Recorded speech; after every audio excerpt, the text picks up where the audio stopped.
Hello students, welcome to my channel Kids Foundation Learning Marathi. Today we are going to learn about our body, an EVS topic. Our body. So you know that our body has many parts. Some body parts we can see and some are inside our body. So that body parts we can see, they are called as external body parts. Okay. So now today we are going to learn external body parts and what are the sense organs. So you can see head, ears, eyes, mouth, neck, hand, fingers, leg, foot. These are all external body parts. That external body parts we can see with our eyes. Okay. Now I will explain in Marathi.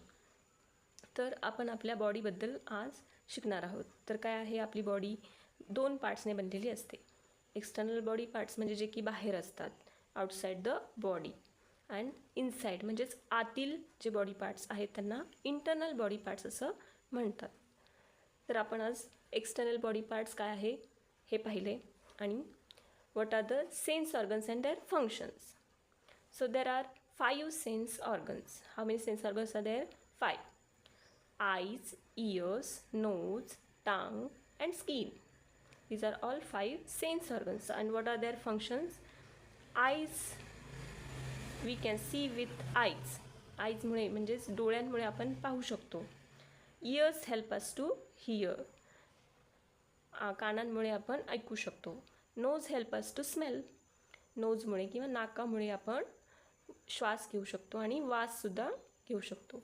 Tongue help us to taste. ज्या काही taste आहेत, sour taste, sweet taste, then जी काही तिखटपणा आहे, सगळं काही आपल्याला टंगमुळे कळून येतं. अँड लास्टली स्किनमुळे आपल्याला बाहेरच्या वातावरण कसं आहे, गरम आहे, थंड आहे, त्याचं आपल्याला काय होतं, ज्ञान स्किनमुळे कळतं. तर हे झाले पूर्ण आपले external body parts and the sense organs. So in next video we will learn internal body parts. Thank you.